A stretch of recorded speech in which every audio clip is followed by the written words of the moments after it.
नमस्कार. सांगली मिरज आणि कुपवाड शहर महानगरपालिकेच्या निवडणुकीचं वातावरण सध्या तापू लागलंय. अनेक पक्ष असतील, संघटना असतील, यांनी आपापल्या तऱ्हेनं आपापले जे उमेदवार आहेत त्या उमेदवारांशी आणि मतदारांशी संवाद साधण्यास सुरुवात केलेली आहे.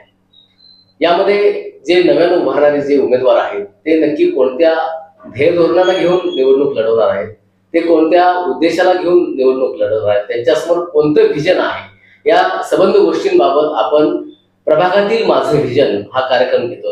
आणि या कार्यक्रमाच्या माध्यमातून अशा नवोदित नव्यानं उभारणाऱ्या, नव्यानं नगरसेवक म्हणून निवडणूक लढवू इच्छिणाऱ्या उमेदवारांशी आपण एक व्यासपीठ देतोय आणि त्यांना व्यक्त होण्यासाठी हे व्यासपीठ आहे. या माध्यमातून आज आपण प्रभाग क्रमांक 11 मधून भाजपकडून उमेदवारी लढवण्यास इच्छुक असलेले दीपक माने यांच्याशी आज आपण संवाद साधणार आहोत. नमस्कार. नमस्कार. याच्या आधी भाजपचे निष्ठावंत कार्यकर्ते म्हणून तुम्ही खूप वर्ष काम केलेलं आहे. संजयनगर परिसरामध्ये भाजप खऱ्या अर्थानं रुजवण्याचं काम, तळागाळातील लोकांपर्यंत नेण्याचं काम तुमच्या माध्यमातून झालेलं आहे. आणि आमदार सुधीर गाडगे यांचा एक निष्ठावंत कार्यकर्ता, त्यांच्या खांद्याला खांदा लावून लढणारा कार्यकर्ता म्हणून तुमची ओळख होती. आता कशा तऱ्हेनं आता लोकांसमोर जाणार आहात आणि या निवडणुकीचा उद्देश नक्की काय राहणार? नमस्कार. आता हे एक कार्यकर्त्यांना किंवा नवीन निवडणुकीला उभा राहणाऱ्यांना किंवा यांना एक चांगल्या पद्धतीचे व्यासपीठ या ठिकाणी बघून देतात, त्याबद्दल मी पहिल्यांदा तुमच्या चॅनेलचं तुमचं या ठिकाणी मी आभार व्यक्त करतो. मी आता म्हणला की मी प्रभाग क्रमांक 11 किंवा आपण सांगलीमध्ये भाजपचा एक कार्यकर्ता म्हणून गेले 10 ते 12 वर्ष झाले मी काम करतोय. त्यामध्ये गेल्या 2018 महापालिका निवडणुकीमध्ये सुद्धा मी भाजपकडून एक उमेदवार म्हणून संजयनगरमध्ये निवडणूक लढवली होती. त्यावेळेला थोडक्या मताने आम्हाला पराभव त्या ठिकाणी हे करावा लागला. पण त्यानंतर झालेल्या प्रत्येक विधानसभा निवडणूक असू दे, खासदारकी निवडणूक असू दे, प्रत्येक निवडणुकीमध्ये त्या ठिकाणी वेळोवेळी त्या ठिकाणी पक्षाला मताधिक्य देण्याचं काम आम्ही तिथे कार्यकर्त्यांनी केलेलं आहे. आणि आता या ठिकाणी जसं 2018 नंतर पराभूत झाल्यानंतर सुद्धा आम्ही कुठेही काम करायचं न थांबता संजयनगरमध्ये भागामध्ये पक्षाचं काम, शासनाच्या योजना या तळागाळातल्या शेवटच्या लोकांच्या पर्यंत त्या पोहोचवण्याचं काम आम्ही त्या ठिकाणी केलेलं आहे. त्या माध्यमातूनच परत आणि एकदा आम्ही 2025-26 होऊ घातलेल्या सांगली मिरज कुपवाड महानगरपालिका निवडणुकीमध्ये आम्ही परत भारतीय जनता पार्टीकडून या ठिकाणी निवडणूक लढवण्यास या ठिकाणी तयार आहे, इच्छुक आहे आणि ठाम आहे. कोणकोणत्या मुद्द्याला घेऊन लोकांसमोर जाणार आहात, काय अजेंडा काय राहणार आहे तुमच्यावर? आता तुम्ही बघत असाल की प्रत्येक ठिकाणची ही परिस्थिती वेगवेगळी आहे. सांगली शहरामध्ये विविध प्रभाग आहेत. त्या प्रत्येक प्रभागामध्ये काही प्रभागामध्ये पाण्याचा प्रॉब्लेम आहे, काही प्रभागामध्ये रस्त्याचा प्रॉब्लेम आहे, काही प्रभागामध्ये हे. तसं आमच्या संजयनगर किंवा वसंतदादा कारखाना परिसर, औद्योगिक वसाहत परिसर, चेतन नगर, चिंतामणी नगर, गडगे प्लॉट, या ठिकाणी सुभाष नगर, आदवर्ण पटेल प्लॉट, निरंजन कॉलनी, संजयनगर, झोपडपट्टी, कचऱ्याचं या ठिकाणच्या परिस्थिती ह्या वेगवेगळ्या आहेत. या ठिकाणी प्रभाग क्रमांक 11 मध्ये रस्ते कठीण तर आहेतच, ते चालू आहे. ते आम्ही या ठिकाणी आमदार सुधीर गाडगे माध्यमात आमदार फंडातून किंवा शासनाने जो महापालिकेला 100 कोटी फंड दिला होता त्या माध्यमातून बरेच त्या ठिकाणी कामं झालेले. मी स्वतः त्या ठिकाणी काही कामं त्या ठिकाणी मंजूर करून आणून कामं झाले. पण आमच्या भागामध्ये या रस्ते कठीणपेक्षा आणि भेडसावणारे प्रश्नही अनेक वेगवेगळे आणि त्या प्रश्नाचं मला विजन घेऊन त्याचं निराकरण करण्यासाठी हे मी विजन केलेलं आहे. त्यामध्ये एक मुद्दा आहे युवकांना रोजगार आणि तिथं आमच्या भागामध्ये जास्त वाढत असलेले गुन्हेगारीकरण आणि नशेखोरीपणा यापासून त्यांना कसं परावृत्त करता येते आणि नुसतं परावृत्त करा म्हणून नुसतं न बोलता त्यांच्यासाठी कसं ते भौगोलिक वातावरण ह्या गोष्टी कशा तयार करता येतील यावर माझं ते विजन आहे. त्याचबरोबर महिलांची सुरक्षितता, महिलांचं सुद्धा त्या ठिकाणी काही आता या गुन्हेगारीकरणामुळं किंवा या नशेखोरीपणामुळं महिलांना आणि मुलींना त्या ठिकाणी सुद्धा मोठ्या प्रमाणात अडचणीला सामोरं जावं लागते. प्रत्येक गोष्ट हा पॉलिटिशियन पर्यंत जात नाही. काही भीतीनं किंवा काही अब्रूच्या भीतीनं हे जात नाही. पण त्या ठिकाणी हा प्रश्न सुद्धा एक भेडसावणारा एक मुद्दा आहे, युवकांना रोजगाराचा मुद्दा आहे.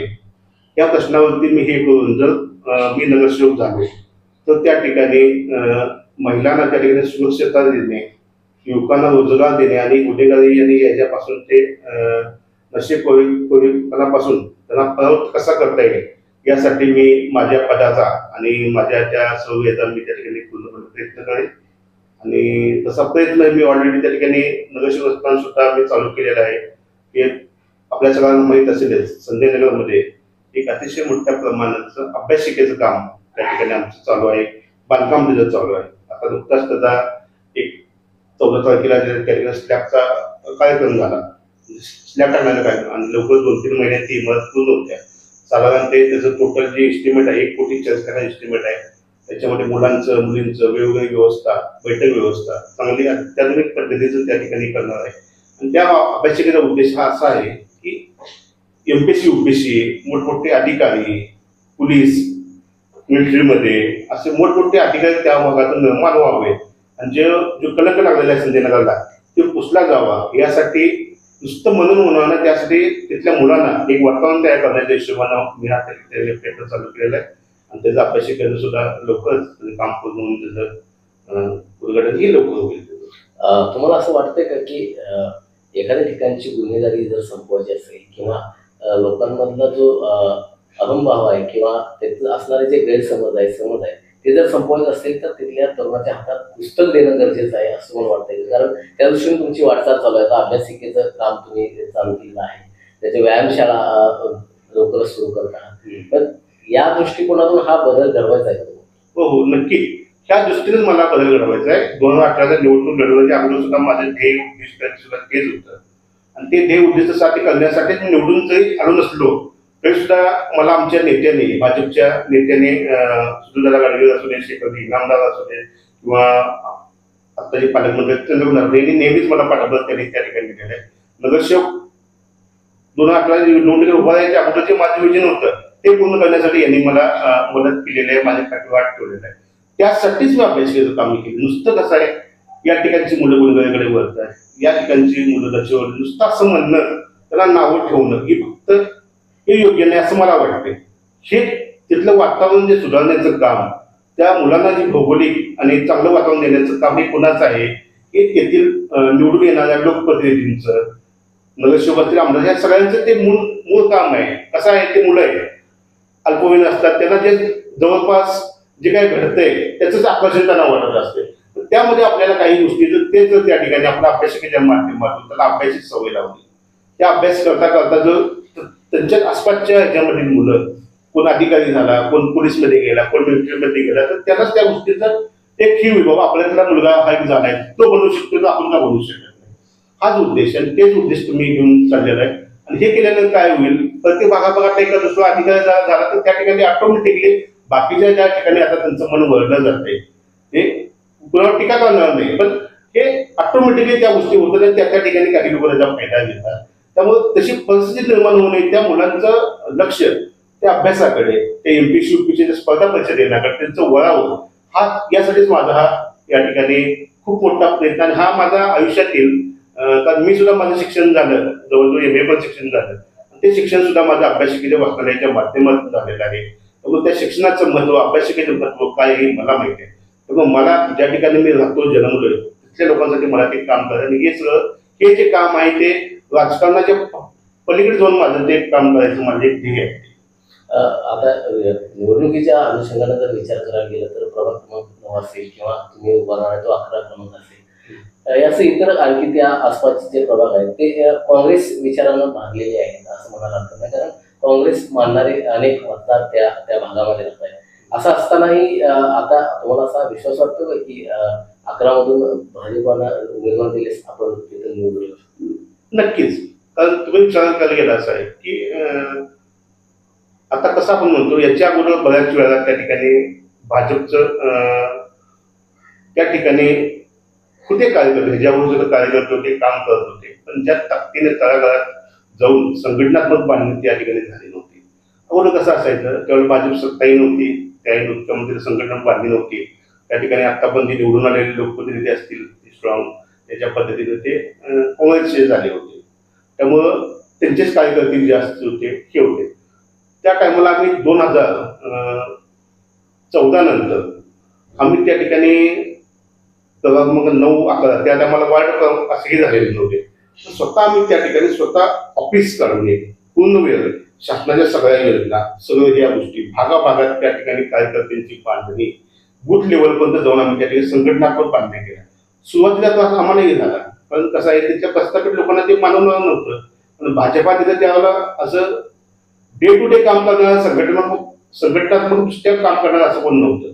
पण त्यावेळेला काय झालं, आम्ही त्या ठिकाणी संघटनात्मक दृष्ट्या काम करण्याच्या हिशोबाने शासकीय योजना लोकांच्यावर पोहोचण्याचा प्रयत्न करायला लागलो. तर त्याच्या प्रस्थापित लोकांना त्याचा त्रास वाटली, त्रास देण्याचा प्रयत्न केला आमच्या बऱ्याच लोकांना. तसं आम्ही त्यांना न जुमानता आमच्या नेत्याने सुद्धा आम्हाला पाठबळ दिलं. तर मग आम्ही त्या ठिकाणी पूर्णपणे घुसून भागाभागामध्ये त्यातली आम्ही कार्यकर्ते निर्माण केले. प्रत्येक गल्ली गल्लीत आम्ही कार्यक्रम, ही पहिल्याची परिस्थिती नव्हती. संघटनात्मक दृष्ट्या अशा खूप मोठ्या गोष्टी केल्या. त्यावेळेला असं झालं, मी 1-2 वाढदिवस असे केले होते साहेब की वैयक्तिक सुद्धा मी कार्यक्रम, माझा एक वाढदिवस मला आठवतोय 2017 वाढदिवस केला साहेब. 27 युवा मोर्चाचे शाखा, त्या टायमाला मी सांगली विधानसभेचा युवा मोर्चाचा अध्यक्ष होतो. 27 युवा मोर्चाची शाखा काढल्या होत्या आणि त्या शाखा काढून उद्घाटन माझा वाढदिवस साजरा केला होता. म्हणजे एवढं पूर्णपणे त्याला हिट करून त्याचाच परिणाम काय झालेला आहे, त्या ठिकाणी आता भागाभागामध्ये कार्यकर्ते मदत झाले. आणि त्यामध्ये असेच आहे, त्यामध्ये बरेच आहेत. आता मी एकटाच असं नाही, त्यामध्ये श्रीकांत बागवडे, दरिबा वडगर असतील, त्यावेळेचे आमचे सगळे काम केलेले असतील, सुजित काटे असतील, नंतर आलेले विलास सर्जे असतील, बऱ्याच लोकांचं त्यामध्ये हातभार आहे. मी एकट्यानेच केलं असं म्हणत नाही, पण या ठिकाणी बऱ्याच त्या ठिकाणी हातभार, त्यामुळे आता त्या ठिकाणी ते झालेले आहे. आणि याचाच परिणाम काय झाले साहेब, त्यानंतर झालेल्या सगळ्या निवडणूक 2018ला आमचा पराभव झाला. 11मध्ये पण 9मध्ये पण भाजपच्या शेता येऊ शकल्या नाही, पण मतदान आम्हाला चांगलं मिळालं. पण त्यानंतर झालेल्या प्रत्येक निवडणुकीमध्ये भाजपला मतदान मिळालं. आता जर तुम्ही झालेल्या 2024च्या निवडणुकीचा जर तुम्ही निकाल बघितला विधानसभेचा, त्या ठिकाणी निवडून आलेले सगळे नगरसेवक काँग्रेसचे होते. त्यांनी काम कोणाचं केलं, अपक्षाचं काम केलं. सगळ्या नगरसेवकांना अपक्षाचं काम केलं. काँग्रेसच्या उमेदवाराचे त्यातले काही काँग्रेसचे जुने कार्यकर्ते दुसऱ्या पद्धती कार्यकर्ते त्यांनी केले. हे काम करत असताना आणि आम्ही भाजपचे काम केलं स्वतः. तेव्हा त्यांच्यावर पैशाचा वापर करण्यात आला, बऱ्याच गोष्टीचा वापर करण्यात आला. पण एवढं सगळं करून तिथल्या लोकांनी विश्वास कोणावर ठेवला, आमच्यावर ठेवला, भाजपवर ठेवला, सुधीरदादांच्या कामावर ठेवला, त्यामुळे आम्ही केलेल्या त्या ठिकाणी संपर्कावर ठेवला. त्या ठिकाणी अशी झाली साहेब परिस्थिती, ते पाटी नगरसेवकांनी केलेलं काम हे 3 नंबरला गेलं. 1 नंबरला त्या लोकांनी आम्हाला ही दिली, म्हणजे मताधिक्य दिलं. 2 नंबरला काँग्रेस आणि ज्या नगरसेवकांनी तिथलं काम केलं ते 3 नंबरला गेले. आणि त्या दोघांच्या बेरजेपेक्षा बीजेपीला मतदान त्या ठिकाणी जास्त आहे. याचाच अर्थ काय आहे की तिथल्या लोकांचं भाजप बाबतीत असलेला विश्वास, हे प्रेम हे दिवसेंदिवस वाढत चाललेलं आहे. त्या ठिकाणी आमच्या पंतप्रधान नरेंद्र मोदी यांनी आणलेल्या विविध योजना असतील, आमचे राज्याचे नेते देवेंद्र फडणवीस यांनी केलेले तळाकीबाज काम असेल, सुधीरदादांचं काम असेल, चंद्रकांतदादांचं, आणि त्या ठिकाणी सर्वच कार्यकर्त्यांनी केलेल्या कामानुसार त्यातला अनेक दिवसेंदिवस वाढतोय, लोकांचा विश्वासही वाढतोय.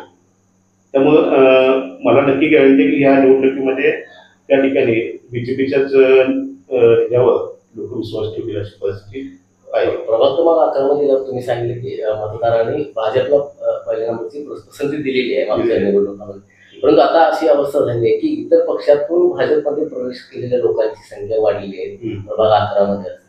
मग त्याचा परिणाम आता तुमच्या उमेदवारीवर किंवा तुमच्या अस्तित्वावर काय नेमका आहे का त्याचा? बरोबर, चांगला प्रश्न विचारला की आता काय झालंय, आता राजकारण म्हणल्यामुळं प्रत्येक ठिकाणी लोक विविध पक्षात जात आहेत. पण आता सगळ्या लोकांना कळत होते की भाजप आता हा एकदम एकमेव लोकांची कामं करणारा आणि चांगलं ध्येय ठेवून विजन ठेवून काम करणारा म्हणजे भाजपच्या नेत्यावर विश्वास ठेवून दिवसेंदिवस हे विविध पक्षातील लोक भाजपमध्ये आले. आणि हे राजकारण आहे, आम्हाला काय कळतंय, आमचा पक्ष वाढतोय, आमचं विजन तेच होतं, टार्गेट आमचं तेच होतं. भागामध्ये आम्ही त्यासाठी नवनवीन लोकांना भाजपमध्ये आणत होतो. जे दुसरे ज्यांच्यावर आम्ही निवडणूक लढवले 2018 ते आता भाजपमध्ये आलेले आहे, त्यांचं स्वागत आम्ही केलेलंच आहे, स्वागत आलेलं आहे. पार्टीच्या नेतृत्वांना आम्ही नुकतीच, तुम्ही मागं बघितलं असेल, एक 8 दिवसापूर्वी मी प्रेस घेतली होती, त्यामध्ये पार्टीच्या नेत्यांना मी कळवलेलं पण आहे आणि सांगितलेलं पण आहे की आता ते ज्यांनी घेतले आणले त्यांना पहिला पक्षाचं काम समजून घेऊ दे. भारतीय जनता पार्टी काय आहे, संघटनात्मक दृष्ट्या काय आहे, ध्येय धोरणे तत्व काय आहे, त्यांनी पहिला एकदा समजून घ्यावं. भाजपचं थोडे दिवस त्यांना काम करून द्यावं, कारण निवडणुकीच्या तोंडावर त्यांचा प्रवेश झालेला आहे.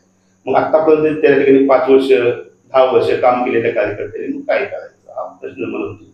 त्यामुळे त्यांना थोडं निवडणुकीचं काम करण्याची त्यांचं भाजप पक्षाला समजून घ्यायची, त्यांना संधी देण्यात यावी. आणि ह्या निवडणुकीमध्ये भाजपचे जे निष्ठावंत प्रामाणिक, मी फक्त निष्ठावंत आणि प्रामाणिक म्हणत नाही, सर्वेप्रती सर्वे करणारा एक सर्वे प्रेरित करू दे, पण त्यामध्ये जे मेरिटमध्ये आहेत त्या लोकांना त्यांनी संधी दिली पाहिजे, द्यावी अशी विनंती केलेली आहे. आणि तसा विश्वासही चंद्रकांतदादा पाटील यांनी दिलेला आहे. नुकतंच बघितलं असेल, सुधीरदादांनी प्रेस घेतली होती निष्ठावंत कार्यकर्त्यांमध्ये, त्यानंतर चंद्रकांतदादांनी त्यांचा खुलासा केलेला आहे. निवडून आलेले नगरसेवकांना तिकीट द्यायचं असं काय त्यांनी हे केलेलं नाही. त्यानंतर जे सर्वेचा रिपोर्ट होईल त्या सर्वेच्या रिपोर्टमध्ये कोण किती मेरिटमध्ये आहे, कोणाचं किती त्या ठिकाणी लोकांचं आहे, त्यानुसार ते भाजप पक्ष निर्णय घेईल. आणि माझ्या पक्षावर आणि माझ्या नेतृत्वावर माझा विश्वास आहे. नक्कीच ते या ठिकाणी माझा त्या ठिकाणी विचार करतील ही माझी खात्री आहे.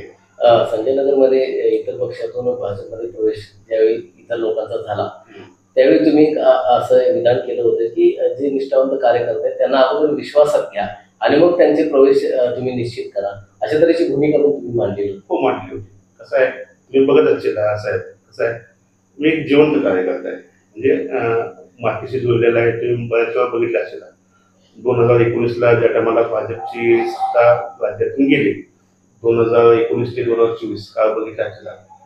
विविध पक्षात काम करताना सुद्धा मी नेहमी रस्त्यावर उतरून काम केलेलं आहे. बरेच आंदोलने, बरेच गोष्टींचे विषय, तुम्हाला अपेक्स हॉस्पिटलचा विषय असू दे, बाकीचं आपल्या महापौर टायमाला उद्धव ठाकरे साहेब आले त्या टायमाला जशी देवेंद्र फडणवीसांनी मदत केली होती सरसकट निकष न लावता, त्यासाठी केलेलं आंदोलन असू दे, किंवा कोविडच्या काळामध्ये जयंत पाटील साहेबांना ज्या टायमाला ते व्हेंटिलेटर बेडचा विषय होता, शासनाकडून क्लिअर त्याची व्हेंटिलेटर बेडही केलं जात होतं, त्यावरचं आंदोलन असू दे. सुभाष बाबा काँग्रेसचे जिल्हाध्यक्ष होते, त्यांनी ज्यावेळेला GST बद्दल आंदोलन केलं होतं त्या टायमाला केलेल्या त्या आंदोलनामध्ये आमचे भाजपचे आणि भारताचे पंतप्रधान मोदी साहेबांना त्या ठिकाणी अश्लील भाषेत शिवाय केलेले झाले होते. त्यावेळेला केलेले मी आंदोलने असतील, मोठमोठे अंगावर केसेसही घेतलेले आहेत मी. सुनीलदादा गाडगेंना बाबतीत सुद्धा त्या टायमाला शिवसेने उद्धव ठाकरे यांचे नेते संजयजी राऊत सांगण्यात आले होते, तुम्हाला आठवत असेल, एका नाट्यगृहामध्ये झाले होते. त्या ह्याच्यामध्ये सुधीरदादांच्या बाबतीत त्यांनी एकदम म्हणजे खालच्या दर्जात आणि अश्लील त्या ठिकाणी टिप्पणी केली होती, तुम्हाला माहिती असेल. त्या टायमाला मी केलेलं काही बघितलेलं आहे डिजिटल प्रोडक्ट पत्रिका. मी आंदोलन कुठल्या प्रकारे, तेव्हा मी जिवंत कार्यकर्ता आहे, मी व्यक्त होणारा कार्यकर्ता. मी काय माझा स्वभाव असा नाही की बाबा हे नाही आहे, त्यामुळं मी त्यावेळेला व्यक्त झालो. त्यावेळेला आमच्या नेत्यांच्यावर ज्याच्या वेळेला अन्याय झाला, त्याच्यावर कुठली हे आलं तर त्या टायमाला मी स्वतः पुढे गेलेला आहे. आता मी नेत्यांना बोललं तर सुंदरांना बोलले, म्हटल्यानंतर मोठ्या नेत्यांना बोलले, तसं मी ते अंगावर घेतलं. तसंच त्या पद्धतीने आता आमच्या कार्यकर्त्यांची वेळ आहे आणि कार्यकर्त्यांच्या वेळेला सुद्धा मी जिवंत कार्यकर्ते त्यामुळे व्यक्त झालो. पक्षाच्या काही घडामोडी चालू आहे त्यावेळेस सुद्धा काय वार्डातले नगरसेवक वगैरे घेत होते, आमची एकच भावना होती, माझी एकटे मी बोलतोय. पण बोलणं माझं आहे, कारण कसं आहे, आपण नुसतं वशिल्यावर नाही, आपण स्वतः रस्त्यावर उतरून काम केलेलं आहे, मेरिट केलेलं आहे, हे सगळं तुम्हालाही माहिती आहे. आणि तुमच्या सगळ्या ह्याच्यामुळेच मी आतापर्यंत या निवडणुकीपर्यंत आलेलो आहे. त्यामुळं जे काही झालं त्या ठिकाणी करतायत ते घेताना आमच्या एकनिष्ठ कार्यकर्त्यांना विश्वासात घ्या म्हणून तेवढीच आम्ही माफक अपेक्षा केली होती. पण असो, त्या ठिकाणी काही राजकारण झालं, काही गोष्टी झाल्या, ती सुद्धा अपेक्षा कोणाच्या खट्टवाटापणामुळे किंवा कशामुळे असो ते सुद्धा त्यांनी केलेली की विश्वासात घेतलं नाही, ते तसंच घेतलं. असो, काय हरकत नाही, शेवटी नेते, पक्षाचे नेते, पक्ष विचार कर त्यावेळेला घेतलं नाही विश्वासात, पण नक्की ह्याच्यापुढे आम्हाला विश्वासात घेतील आणि याच्या पुढचा कारभार करतील ही आम्हाला आशा आहे. हे काम करत असताना खरं तर एखादा कार्यकर्ता पुढवून काम करत असतो, एखाद्या पक्षाला पुढे नेण्याचं खऱ्या अर्थानं मोठं काम जो असतो तळागाळातला ग्रासरूट लेवलवर जो काम करत असतो कार्यकर्ता, तो कार्यकर्ताच त्या पक्षाला मोठं करत असतो आणि पक्षाचा महत्वाचा कणा हा कार्यकर्ताच राहत असतो. पण अशा कार्यकर्त्यांचं खच्चीकरण कुठंतरी होतंय असं तुम्हाला वाटतंय का? कारण भाजपकडून मध्यंतरच्या काळामध्ये तसं काय झालं होतं? चिकन करण्याचा प्रयत्न तर तुम्हाला माहिती आहे, जेव्हा पार्टी वाढत जात्या, माणसं वाढत जातात, त्या टायमाला आतल्यात काय गोष्टी एवढं नाही, पण किरकोळ काही ना काही गोष्टी मतभेद होत असतात. ते सगळ्यांच्याकडे होत असतात. म्हणजे भाजपमध्ये होते असा विषय नाही, काँग्रेसमध्ये यांच्यामध्ये एकमेकांमध्ये सर्व होत असतात. हे गटबाजी होत असतात, काही नेत्यांच्या मागं पुढे करण्याचे होत्या. पण ते करत असताना त्या नेत्यांच्या भांडणामध्ये, नेत्यांच्या एका ह्याच्यामध्ये इगोमुळे कुठल्या कार्यकर्त्यांचं बळी दिला जाऊ नये आणि कुठल्या कार्यकर्त्यांना अडचणीत आणलं जाऊ नये ही एक आशा असते. पण आताच्या राजकारणामध्ये ती सुद्धा आता काही कुठली गोष्ट राहिलेली तर मला तर दिसत नाही. आणि ती पण माझी एक मोठी खंत आहे. म्हणजे कार्यकर्ता काम कोणासाठी करत असतो, भाजपसाठीच करत असतो ना, पक्षासाठीच करत असतो. त्यानं जीवाचं दान पक्षासाठीच केलेलं आहे. पण त्या टायमाला तिथं अडचणीत आल्यानंतर त्या नेत्याने त्यांच्या पाठीवर उभं राहणं किंवा काही कारस्थान होत असेल तर त्याच्या पाठीमागं नेत्यांनी ठामपणे उभं राहणं हे गरजेचं असतं. पण त्या ठिकाणी आताच्या राजकारणामध्ये तशी परिस्थिती दिसत नाही आहे. एकमेकाच्या जीवाच्या ह्याच्यामध्ये कार्यकर्त्यांचा बळी दिला जातोय असं मला वाटतं. आता तुमचा जो प्रभाग क्रमांक 11 जिथून तुम्ही निवडणूक लढवायला इच्छुक आहात, तिथं झोपडपट्ट्यांचं प्रमाण जास्त आहे. मला वाटतं 4 ते 5 झोपडपट्ट्या तिथं आहेत. तर त्या झोपडपट्ट्यांमधल्या त्या लोकांच्या ज्या काही समस्या आहेत, तिथल्या लोकांशी काही बोललाय का, त्यांच्याशी संवाद साधलाय का? आणि त्यांना महत्वाचा जो मुद्दा आहे तो महिला तिथं ज्या राहत आहेत आसपास, त्या महिलांच्या सुरक्षिततेविषयी तुम्ही काय घेणार आहात? बरोबर, अतिशय चांगला मुद्दा मांडला त्या ठिकाणी की आमच्या भागामध्ये महिलांचं प्रमाण आहे जास्त होऊन कसं आहे, आमच्या भागामध्ये कष्टकरी वर्ग जास्त आहे. म्हणजे रोज कामाला जाऊनच आल्यानंतर त्यांच्या पद्धतीने अशा पद्धतीने आहे. मग घरातले दोघं बी बाहेर कामाला जात असतात, घरामध्ये मुली वगैरे असं प्रसंग बरेच असतात. असं सुद्धा बऱ्याच काही घटना आमच्या भागामध्ये ते होत आहेत. त्यांना मुलींना किंवा महिलांना त्रास दिल्यासारखा प्रकार होतात. पण ते झाल्यानंतर सुद्धा जे महिलांनी किंवा मुलींनी त्यांना जे ह्याचं वातावरण पाहिजे ते थोडंसं त्या ठिकाणी थोडंसं कमी पडते. त्यांना वातावरण म्हणजे सुरक्षितेचं वातावरण सुद्धा थोडं कुठंच असं माझं मत आहे. आणि बऱ्याच गोष्टी झालेल्या पण आहेत. तुम्ही बघितलेल्या मध्यंतरीच्या काळामध्ये जी 2 लहान मुली होती त्या शौचालय त्यावेळेस सुद्धा मी मोठं आंदोलन केलं होतं. तुम्हाला माहिती असेल, चिंतामणनगर त्याच्यामुळे 2 मुलींच्यावर तिथं ते झालं होतं.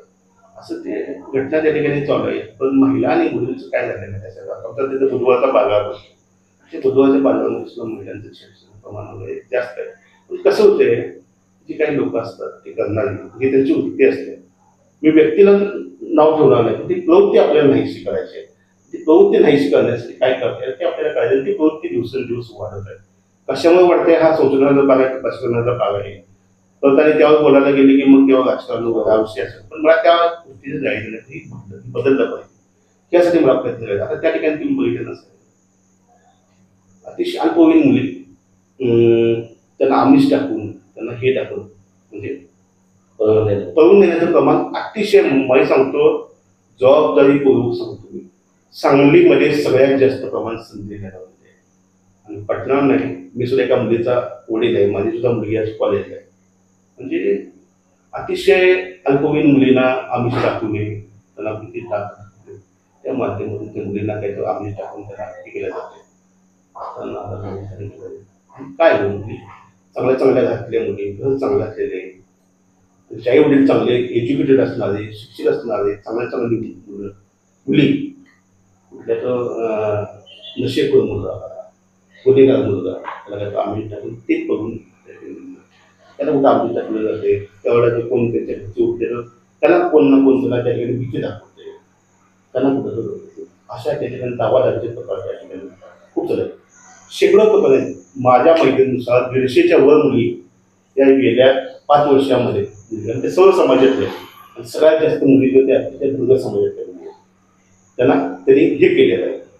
हे सगळं मान्य. तुम्ही वैयक्तिक जो तुमच्याकडे मित्र आहे, संजय नागाला पत्रकार आहेत, सगळे आहेत, तुम्ही त्यांच्याकडे माहिती केलं तर तुम्हाला त्याचं भीषण स्वरूप तुम्हाला कळेल.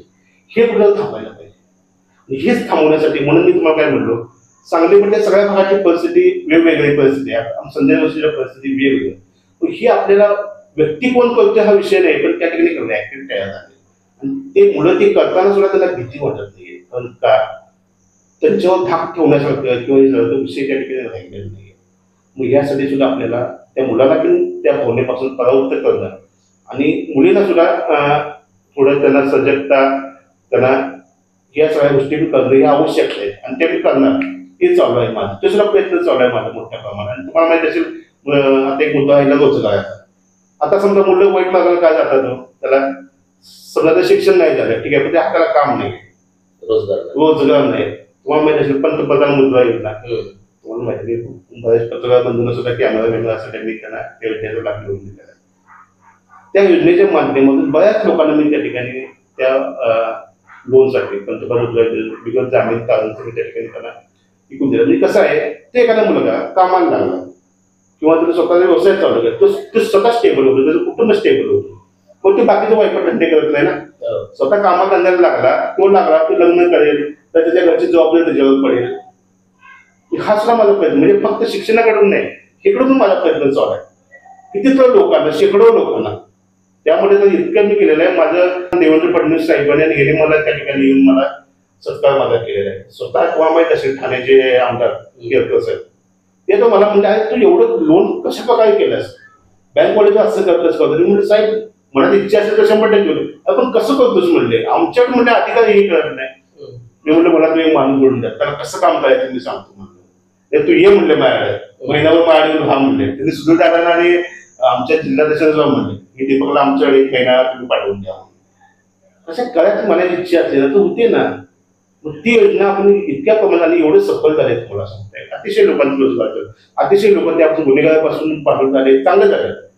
आणि सोशल मीडियाला गेला त्याला मी सगळ्यांचे असते, केल्यानंतर ते बँक अधिकाऱ्यांचे असते, मोठमोठ्या नेत्यांचे असते, आमचे गाडीगर असते, त्यांना ते चेकचं प्रतिकात्मक करण्यासाठी ते चांगलं झालं लागलेत की. पण त्यांच्या मनामध्ये पण त्या इच्छा ही केल्या पाहिजे, तरच हे सगळं बदलणार. त्यामुळे मला हे करायचं आहे, अजून खूप करायचं आहे मला या संदर्भात त्या जनतेचं.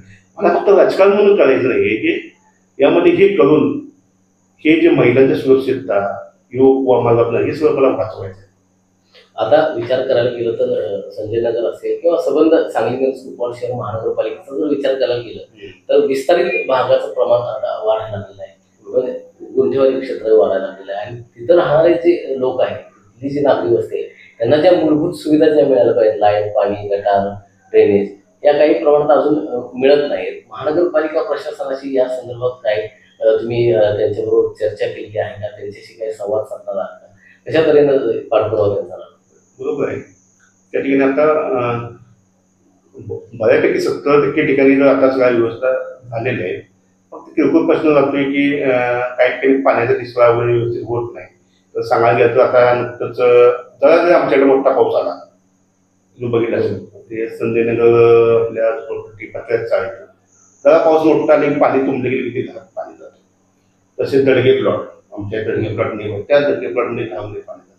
ते कुठं पाईपलाईनचं निचरा करण्याचं जे स्पेशल त्या ठिकाणी हे करून करणं आवश्यक आहे. त्याच्यासाठी जो आमचा पाठपुरावा यांची महापालिकेच्या अधिकाऱ्यांच्याकडे चालू आहे.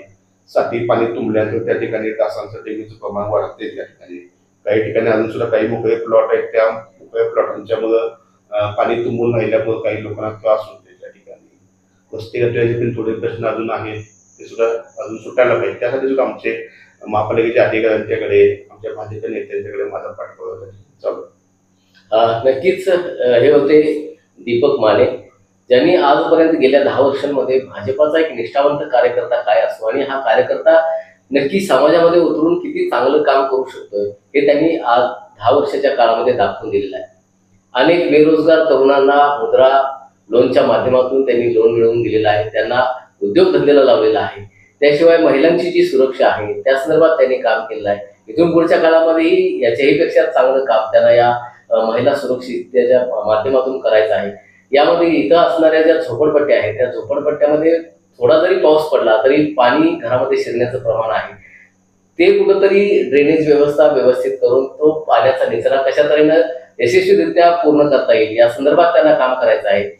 या परिसरामध्ये राहणारा जो समाज आहे, तर या संजय नगर असेल किंवा कारखाना परिसर असेल, या प्रभागामध्ये जे जे तरुण आहेत त्या तरुणांच्याकडे बघण्याचा समाजाचा जो दृष्टिकोन आहे तो दृष्टिकोन बदलला पाहिजे. यासाठी या युवकांना, या तरुणांना काम मिळालं पाहिजे, त्यांना कुठेतरी यशस्वी मार्गदर्शन मिळालं पाहिजे.